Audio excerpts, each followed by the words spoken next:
Good morning. Good morning. જય શ્રી કૃષ્ણ બેટા. જય સ્વામિનારાયણ. જેકેટ કોણ પહેરશે? દેવમ જો આજે સ્કૂલે જવાનું છે ને, રેડી થઈ ગયો છે. અને વોટ એ સરપ્રાઇઝિંગ મોર્નિંગ. જો સ્નો પણ અહીંયા ફૂલ થાય છે ને, દેવમ તો એટલો હેપી થઈ ગયો ને અત્યારમાં મોર્નિંગમાં જ. અને પરેન જો કારમાં કેટલથી પાણી નાખીને અત્યારે કરવું પડે અમારે. હા દેવમ, દેવમને તો બહુ મજા આવી ગઈ આજે. જય શ્રી કૃષ્ણ, જય સ્વામિનારાયણ બધાને. આમ આ અનએક્સપેક્ટેડ છે, અમને ખબર જ નથી કે આજે સ્નોફોલ થવાનું છે. વેધરે મેં કાલ નથી જોયું. અને અત્યારમાં જો ઓલરેડી પડી પણ ગયો છે થોડો સ્નો, રોડ ઉપર દેખાય છે. દેવામને તો જો સ્નોમાં છે ને રમવું હતું એટલે બહાર જ આવી ગયો છે. નહીં દેવા? હા, સ્નોફોલ મસ્ત થાય છે અત્યારમાં. ત્યારે શું હોય, રાત્રે પડી જાય, સવારમાં ના પડે. પણ આજે લકીલી નહીં, દેવાને તો આજે ડે બનાવી દીધો ને, નહીં સ્નોફોલ થાય એટલે બેટા. પછી રેન તો પણ કંઈ નહીં, અત્યારે જે હોય એમાં હેપી થવાનું બેટા. બીજું આગળનું ના વિચારીશ. અત્યારે તને ગમે છે ને એ એન્જોય કરી લે ને. અત્યારે છે ને જેને બધાને જવાનું હોય ને કામ ઉપર, બહુ તકલીફ પડે કારને પેલી કરવાની ને બધું. જ્યાં સ્નોફોલ બહુ જ થાય છે આ બાજુ. તો દેવામને સ્કૂલ આગળ જો બધા રસ્તા એકદમ પેલા થઈ ગયા છે. ઈશુ, oh my god, head, oh my god, it's on my hair, oh no.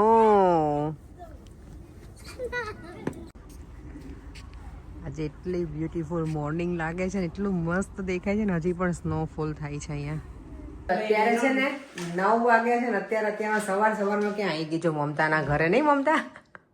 મમતાને છે ને શું કહેવાય, પેલું બનાવવું છે અથાણું. મેં મરચાનું બનાવ્યું ને, મેથીયા મરચા એનું. તો એનો બોળો વઘારવા હું સ્પેશિયલ આવી છું. હવે મને લાગે બધા મારો ઓર્ડર લેવાનું શરૂ કરવા પડશે. નહીં હે મમતા? એવું કરું? તને ઓર્ડર મળશે. ઓર્ડર મળશે? ના એનું તો ખાલી કહું છું. મને રિયલી બહુ ગમ્યા હતા આ મરચા. ગમ્યા હતા? બહુ જ સારા. એટલે મેં કીધું હવે મને રેસીપી ટ્રાય કરવી છે. તું આમે મરચા પ્રેમી છો એટલે મરચા લાવવા. આને મરચા એટલા ભાવે. મારી ઘરે જ્યારે પણ હું જમવાનું કહું ને ત્યારે સ્પેશિયલ હું મરચા તો બનાવું જ, કે એને મજા આવે. પાછું એને કંટ્રોલ ના કરે એટલા ખાય. પછી ભલે ને તકલીફ પડે. નહીં મમતા? અને આ એક જ વસ્તુ છે જો મને વધારે ગમે છે. મરચા છે એકદમ શાંત, પણ મરચા બહુ ભાવે. ને તો બધા એવું કહે કે મરચા બહુ ખાતો ને મગજ તીખો હોય, પણ આ શાંત છે મમતા અમારી. ચાલ મમતા આપણે સ્ટાર્ટ કરી દઈએ. ચાલ આજે થોડી શું કહેવાય ક્વિક રેસીપી આપી દઈશ. મેં પહેલાંય આપેલી છે એટલે, પણ આજે મમતાના ઘરે આવી છે તો થોડીક આપી દો, તો ઘણા નવા વ્યુઅર્સ હોય લોકો જોઈ શકે. મરચા માટે જો અહીંયા ઓઇલ ગરમ કરવા મૂકી દીધું છે. અહીંયા આ રેડી છે. અને આપણે મેથીના કુરિયા કહીએ કે મેથીનો બોળો કહીએ. ગુજરાતી આપણે મેથીનો બોળો કહીએ. આને જો મેથીના કુરિયા કહેવાય. તો મેં આમાં લઈ લીધા છે ને આજુબાજુ મેં મીઠું હોય ને એનું પેલું કરી દીધું છે. એટલે ગરમ તેલ જ્યારે આમાં જાય ને તો એ વળી ના જાય બોળો. એટલે અહીંયા વરિયાળી રેડી છે, આ મરી રેડી છે. બસ હવે તેલ ગરમ થાય ને પછી એમાં નાખવાનું છે થોડી હળદર નાખવાની. હળદર આમાં નહીં નાખવાની, બધું આમાં જ મસાલો નાખી દેવાનો.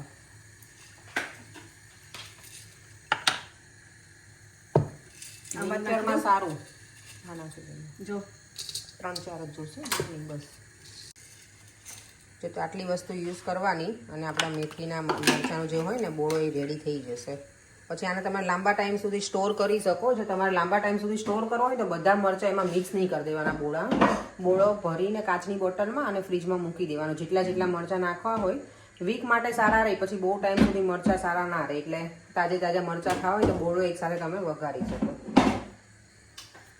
તેલમાં છે ને ધુમાડા નીકળે એટલું ગરમ કરવાનું, પછી ગેસ બંધ કરી દેવાનો. તો ગરમ તેલ મેં હવે જો આમાં નાખી દીધું છે. બોળો વઘારાઈ ગયો છે, પણ આમાં થોડું હજી તેલ ઓછું છે. એટલે ફરીવાર ગરમ કરીને નાખી દઈશ આમાં. એટલે બોળો રેડી. આની શું કહે સુગંધ તો એટલી સરસ આવે ને, મેથી શેકાય ત્યારે બહુ જ મસ્ત આવે છે ને. એવું થાય કે હમણાં રેડી થાય ને ખાવું. આ એટલી મરચા પ્રેમી છે ને. આજે મેં થેપલા જ બનાવ્યા છે. એવું છે? તો તને મજા આવશે થેપલા જોડે. અને તાજો મજા આવે. પાછું આવું સ્નો હા, એટલે વધારે મજા આવે નહીં. અને હજી થોડું ગરમ તેલ નાખી અને ગરમ તેલમાં જ જવા દેવાનું, એટલે શેકાય છે બોળો બરાબર. જો બોળો વઘાર લીધો છે, આટલું તેલ જોઈએ આમાં. લાંબો ટાઈમ સુધી રાખવું હોય ને તમારે તો. અત્યારે છે ને જો લંચ કર્યું. આજે મેં બ્રેકફાસ્ટ નહોતો કર્યો. હું ગઈકાલે જેમ વિડીયો કહેતી હતી ને કે મને લાગે છે મારું વેઇટ હવે વધતું હોય ને એવું, તો મેં કીધું થોડો કંટ્રોલ કરી નાખું. અત્યારે લંચ કરી અને પછી હેરમાં આજે સરસ મજાનું ઓઇલથી મસાજ કરું છું, કારણ કે ઘણા ટાઈમથી મેં ઓઇલ નાખ્યું નથી. ક્યારેક જ યાદ આવે ને ત્યારે નાખું છું, પણ હવે રેગ્યુલર બેઝમાં સ્ટાર્ટ કરવું પડશે, કારણ કે હવે ટ્રીટમેન્ટ કરાવી હતી ને ઓલમોસ્ટ જવા આવી છે ને એટલે ચાલે ને. ત્યારે ટ્રીટમેન્ટ દરમિયાન એ લોકોએ ઓઇલ કરવાની ના પાડી હતી મને હેરમાં, એટલે તો જો ઓઇલનું મસાજ કરું છું. હોમમેડ ઓઇલનું મસાજ છે, અમારો હોમમેડ ઓઇલ છે ને એનું. અને પછી દેવામને સ્કૂલેથી લેવા જવાનો ટાઈમ થઈ જશે. અત્યારે 2:30 વાગે છે ને, 3:15 એને પિક કરવાનો છે. પછી એ કામ કરીશું, પછી તો આપણું રૂટીનું એ કરવાનું જ છે. શું છે ને, દેવામને લેવા જવાનો ટાઈમ થઈ ગયો, મૂકીને તો આવી ગઈ હતી મોર્નિંગમાં. પછી બધું કામ કર્યું, પાછું લેવાનો ટાઈમ થઈ ગયો છે. ઠંડી બહુ જોરશોરમાં છે અત્યારે. પાંચે હેરમાં મેં શું કહેવાય તેલ નાખ્યું છે ને, કશું મેં સ્કાર્ફ પણ ના લીધો, કારણ કે અંદર બધું ઓઇલવાળું થઈ જાય એટલે. જો સ્કાય કેટલું આમ શું કહેવાય ઘેરાયેલું છે ને અત્યારે. દેવાને સ્કૂલેથી પિક તો કરી લીધો છે એને, અને પ્રિશાને હાઉ જો ડે તો બેટા ગુડ. સારું હતું પ્રિશા?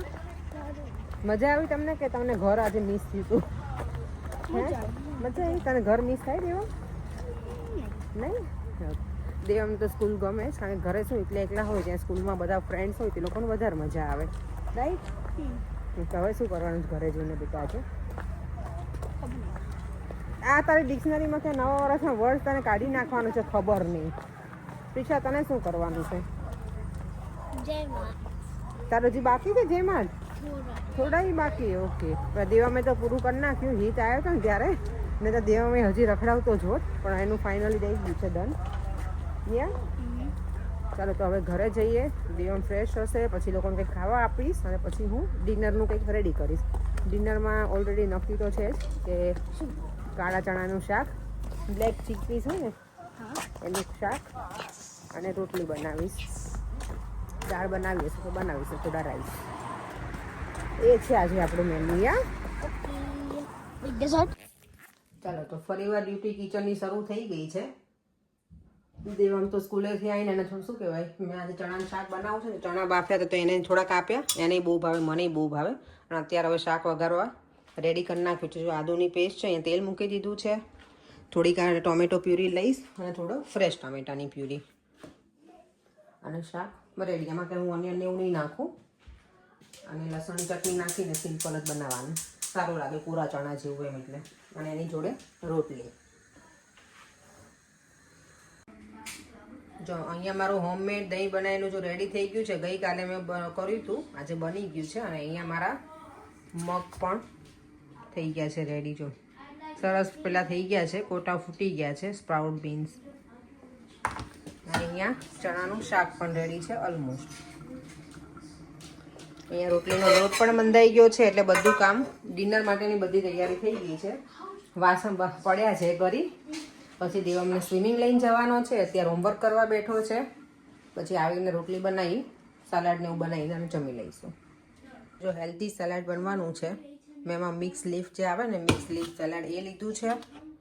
અંદર અવાકાડો અને ઘરનું લેટસ મેં યુઝ કર્યું છે થોડું.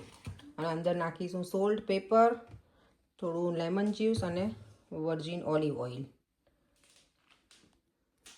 ઓલિવ ઓઇલ આમ પણ બધા કહે કે આપણે એને કૂક કરીએ ને એના કરતાં જે કાચું ઉપરથી એનો સ્પ્રેડ કરીને વધારે સારું હીટ થાય ને એના કરતાં એમ, તો એ હેલ્ધી કહેવાય, એટલે યુઝ કરીશ.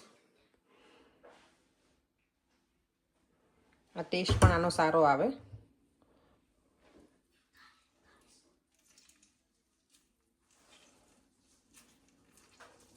મારી પાસે સ્ક્વીઝર છે, પણ મને હાથની ટેવ પડી ગઈ છે, એટલે હું હાથથી જ આ લઉં.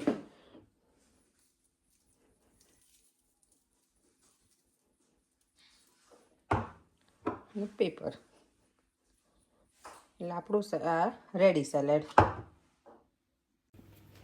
જો આજનું ડિનર રેડી થઈ ગયું છે. પાપડ છે, છાશ છે, ચણાનું શાક, રોટલી અને સલાડ. અને સ્પૂન દેમ તને ભાવશે બેટા આજે આ સલાડ. એમાં મેં અવાકાડો નાખ્યો. દેવામને છે ને અવાકાડો બહુ ગમે એટલે. ઓકે ચાલો ક્યાં ચાલીએ? ચલો જમી લઈએ. મને આ છે ને અત્યારે એટલું બધું હેડેક છે કે ના પૂછો. મને બહુ માથું દુખે છે. તો પેરાસિટામોલ લઈ લો. ના દવા પેઇન કિલર ઓછી લેવાની. કાલે મને માથું દુખતું હતું આજે તને માથું દુખે હવે પછી મને એમાં નહીં દે, એમાં નહીં બહુ જોઈએ તો તારક મહેતા સ્ટાર્ટ થઈ ગયું મોબાઈલમાં. ચાલો ચાલો જમી લઈએ હવે અમે લોકો. લે દેવો પરેંગ શું સલાહ આપો મને હેર માટેની? શું કહો છો તમે? નહીં ટકલું કરાવીને રેઝર ફેરવી નાખું કહું ઓકે તો જાડા વાળ આવશે. એવું પરેંગ જો મને એવી એડવાઇસ કરે છે કે ટકું કરાવી અને કે રેઝર ફેરવી નાખ આખું પછી સારા વાળ આવે. મારો હેર બહુ ફોલ થાય છે ને એટલે આજ તો મેં તેલ નાખ્યું છે તો વધારે પડતા જ દેખાયા જો એટલા બધા ફોલ થયા છે હેર મારા. ચાલો અત્યારે છે ને 9 વાગી ગયા છે. મને તો હવે સુવા વહેલા જતું રહ્યું છે. થોડુંક હેડેક છે ખબર નહીં કેમ. કંઈ પાણી ઓછું પીધું કે ઠંડી લાગી ગઈ કે કાંઈ ખબર નથી. આજે ક્યારનું દુખે છે મને માથું તો એટલે હવે પેરાસિટામોલ લઈ લો. ના પેઇન કિલર બહુ ઓછી લેવાની. સહન કરવાનું થાય ત્યાં સુધી હું એવું માનું. હું થોડીક શું કે પેઇન કિલર ને બધું પ્રિફર કરું. જોજો કોન્સ્ટન્ટ જોજો. દેવમને જો આવું બધું બહુ ગમે જોવું. જો ને પણ હમણાં જોજે એમને આ નહીં આના પછી જોજો હમણાં ના આની પછી આના પછી આના પછી તમે બે જો ને બાપ પણ તું દીકરો જો હવે જો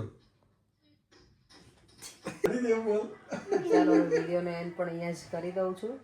ફરીથી મળીશું કાલે નવા વિડીયો સાથે. Bye bye. જય શ્રી કૃષ્ણ. જય સ્વામિનારાયણ બધાને.